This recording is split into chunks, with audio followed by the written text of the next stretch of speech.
Oh, we're live. Chop that bit off the front, maybe. Welcome to Who's Your Caddy, a weekly PGA DFS talk show. I'm your host, Kelly Singh, and while there are plenty of shows, articles, tools, lots of advice out there for you, we are here to share news and information that might be missing from your research and help you to finalize your picks. Are you ready?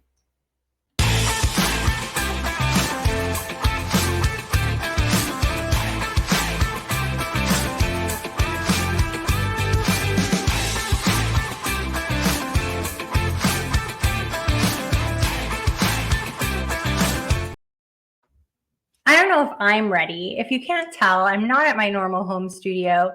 I'm not even set up like usual, but here we are in the Trophy Smack photo studio. I've got some sort of lighting going on.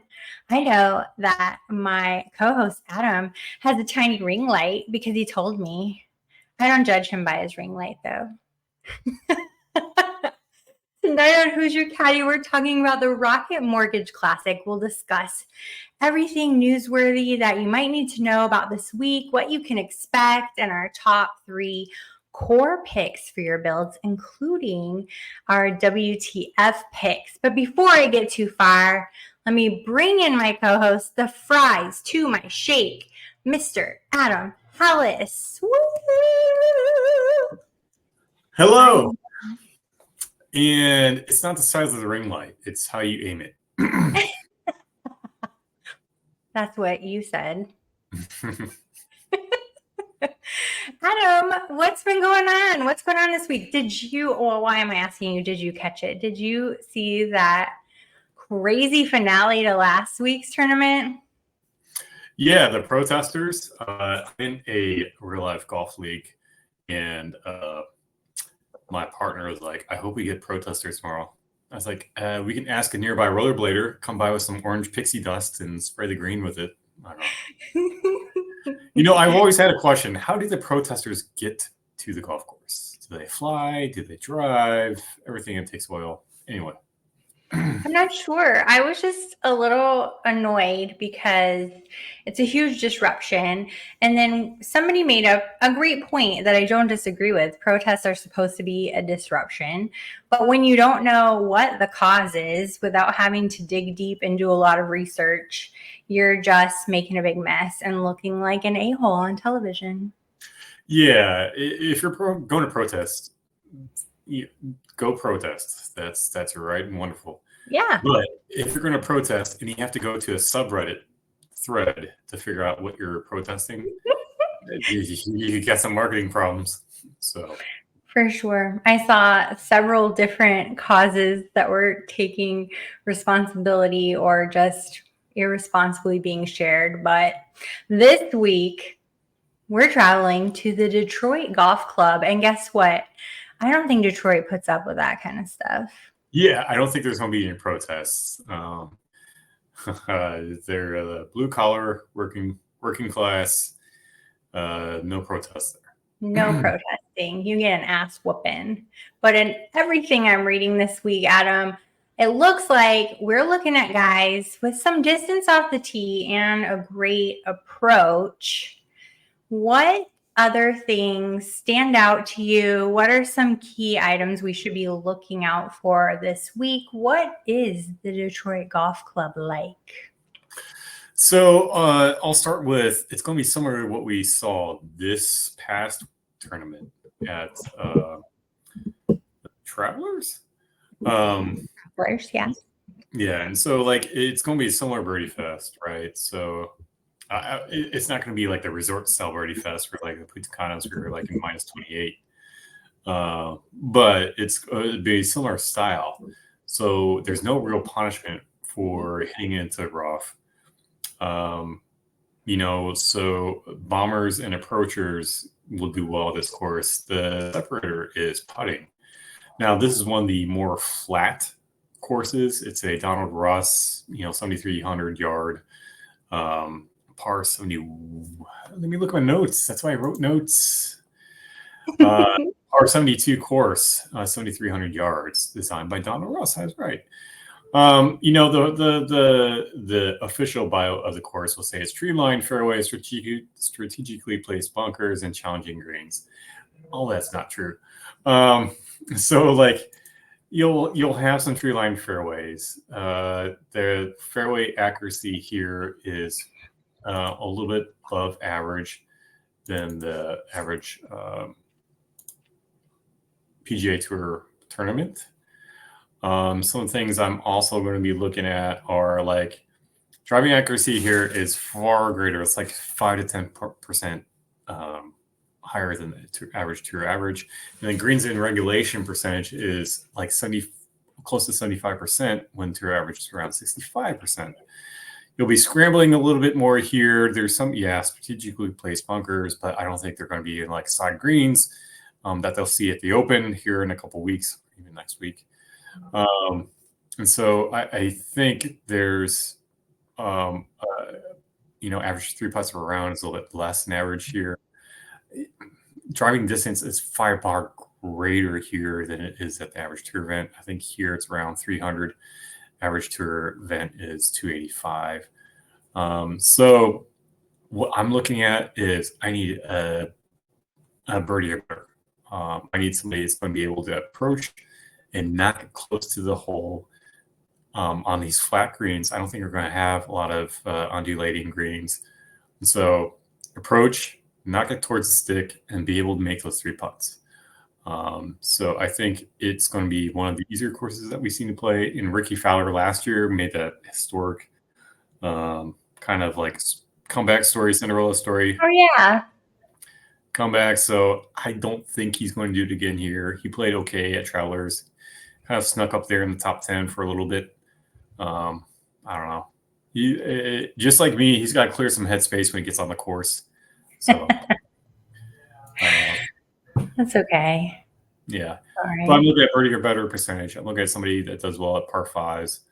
I'm looking at somebody that gains putting and that is fairly good at getting eagles. So I'm looking at all those factors.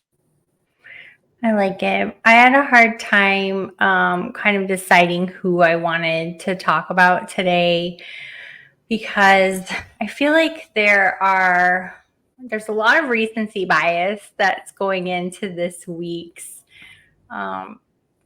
fantasy projections, I feel like, which for me, that makes it really difficult because they raise the prices on guys that you wouldn't necessarily expect them to be so pricey.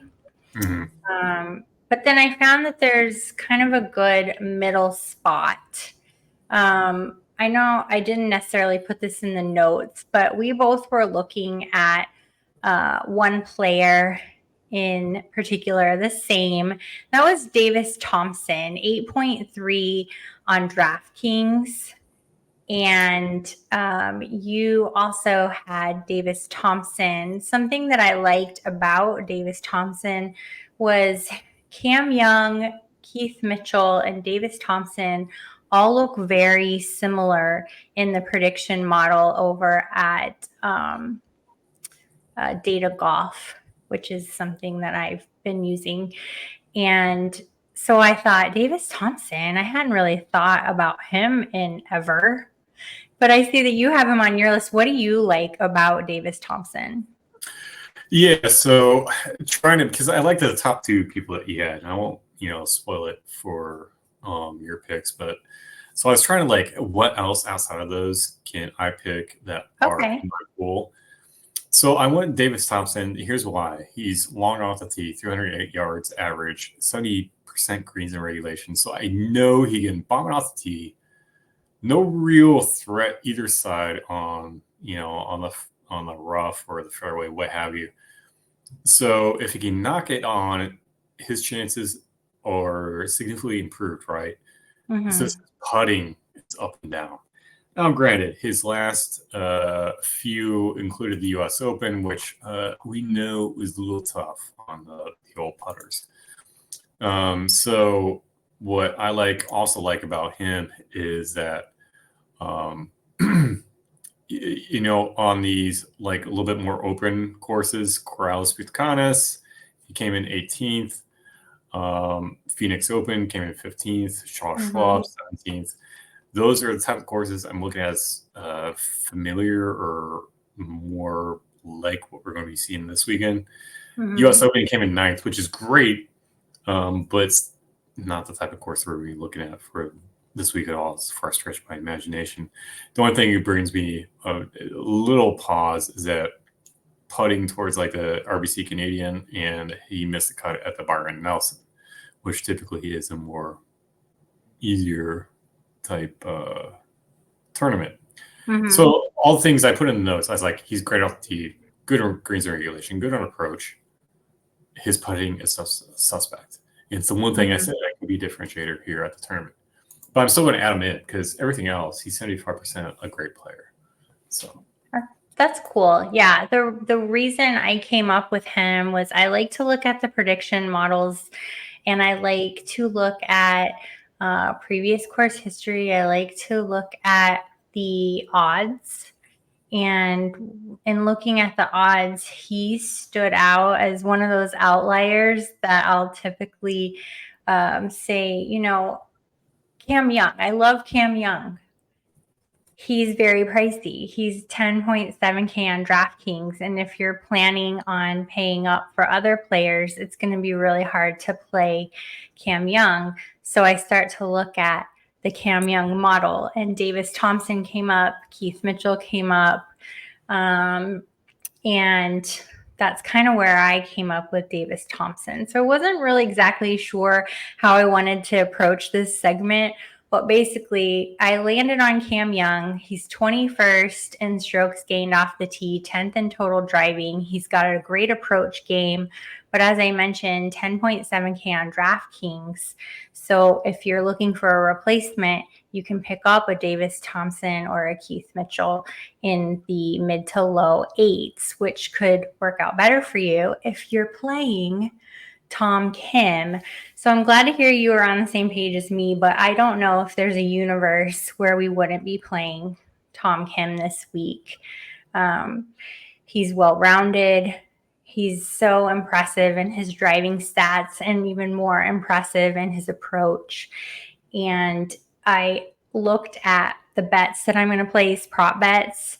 I usually will hedge my bets and do like a top 20, maybe a top 10, but I'm actually going to get pretty adventurous this weekend, and I'm going to put Tom Kim in a prop bet for top 5 because the probability is quite high, 20% that he'll end up in the top 5. And just for perspective, in these prediction models, that's the highest when they break it down across the field. Right now, he has the highest probability of being in the top 5. So I really like Tom Kim, if you can't tell, but he's also 11,000 on DraftKings. So pairing him up with other pricey players gets a little harder. What else do you like about Tom Kim or Cam Young? Well, on Tom Kim's side of things, he played well last weekend, and I think he'll do it again this weekend. About, let's call it 300 driving distance average. Greens and regulation is fine, and his putts per round is fairly low. He loves easy courses. He's kind of like one of those players that loves the birdie type fest tournaments. And so, you know, when we talked about the other side of things with Davis Thompson, you know, he has an up and down where, you know, depending on if he shows up or not. Tom came in second, obviously, Travers, but then he came in 4th at RBC Canadian. So you start looking at some of these like Birdie Fest, Shriners Children's Open, he came in 1st, Pebble Beach 31st, Phoenix Open 17th. Not really Birdie Fest, but RBC Heritage 18th. So I think overall in his past trends, he's up there, and I'm going to ride him while he's hot. Yeah. And so his approach is that he gains 5 strokes on his approach lately, and let's call his putting even. But overall, he's probably one of the better golfers in the field, and it's probably why he's priced at the top of the range. Very, very true. There's no doubt about it. I just think that when it comes to Cam Young, I do, while there is, he's got the stats to back it up, I do feel like there's some recency bias in there, being that he also played pretty well this weekend. And then I looked at Adam Svensson. I don't even know if I love Adam Svensson, but at 7.6, I think he's going to hang in there and make the cut. He tied for 40th last year. He tied for 24th in 2022. He's had a decent season. I don't hate it. I don't love it. So why don't you tell us who else you love besides Tom Kim, Cam Young, Davis Thompson? Yeah, so I like Mav McNeely at 8,900. It's been a good trend upwards, and it's been a while since he's missed a cut. 303 yards average, and 68% greens in regulation. I think he's a pretty good pick at 8,900. He's pretty neutral on the putt. On the green, I'll even take him at the ridiculous, overly leveraged 20% ownership. Wow. Yeah, it's fairly high. That's as it stands right now. It could change up and down, blah, blah, blah. But for Mac McNeely, in my model, he comes in 6th for birdies, 5th in birdies or better gained, 10th overall tee to green, which is kind of like the average benchmark stat you look at, like, are they okay? And he's one of those players that likes the easy to average courses. So I'm taking him. He's been playing fairly decent, so that's why I like Mav. And apparently so does everyone else. So outside of that, I like Robbie McIntyre. And so at 304 driving distance, his accuracy is 56%. I could give a fuck. If you're going to hit it in the back, someone's back lawn, it doesn't matter here. Greens regulation, 66%. Putting's been okay. Actually, his putting's been fairly stellar. Last 5 events, he's gained 4 strokes putting. His approach is a little suspect, but it's called neutral overall. He came in 16th at Travelers. He won the RBC Canadian. Came in 8th at the PGA Championship. 33 at the Valspar. So he's been up and down. I think he's trying to figure it out, like what he can do. But at his price point, and I'll say, I think, let me look at the ownership trends here. He's fairly decently lower owned. I'm going to guess 9. Let's see here. Robbie McIntyre. Yeah, he's at 10%. So people are catching on. Yeah. I mean, it's not like nobody's rostering him. Right. But I like when we see those kinds of picks, though, because it means other people are doing their research and we could be onto something. Yeah, and that's the thing is, like, you want to, like, validate, like, am I off of him? Am I really? But, like, calculated ownership through the tool I use is at 10%, but people are marketing him into their lineups at 19%. So of the people that favor and then want to own him, a lot of people are putting him into his lineups. So that's one thing to look at as well. For sure. Well, last but not least, let's talk wild card. Who is your WTF pick this week? Troy Merritt. And it's only going to be based on course history. Like, he does well here. That's the only thing. He's decent off the tee, driving accuracy 70%, greens regulation 70%. His trend is up and down. It's okay, but he just seems to like the Rocket Mortgage one. Like, let's go back to Troy Merritt last year. Last year, 2023, let's call it beginning of January. And he played 1, 2, 3, 4, 5, 6, 7, 8, 9, 10, 11, 12, 13, 14. 14 events prior to the Rocket Mortgage. Guess, of those 14 events, how many of those he made the cut? 14. No, he missed all 14 cuts.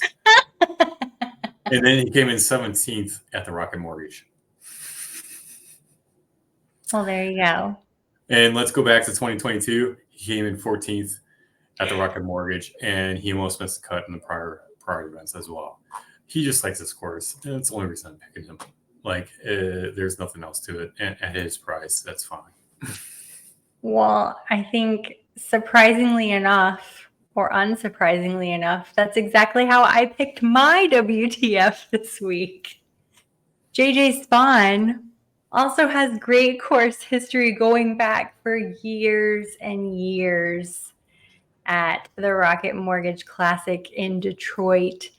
And for 6.4K, I'm gonna need somebody like JJ Spawn after I've spent my all of my salary cap. So there's that.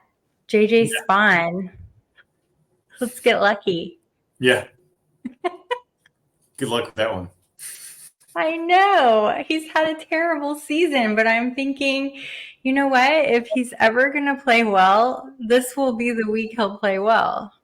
Yeah. He seems to like it there. This is it. This is it. Well, thanks for tuning in, everyone, tonight and every week. Big thanks to Club Fantasy and Women of Fantasy Football for supporting this labor of love, and to my co-host, Adam, for always putting up with me. Words. Is this that game show password? Yes. So anyway, thanks again. And if you have any questions, you can find Adam at Mr. Hallas. You can find me at Kelly and Phoenix on the app formerly known as Twitter. And we'll see you around. Bye. Bye.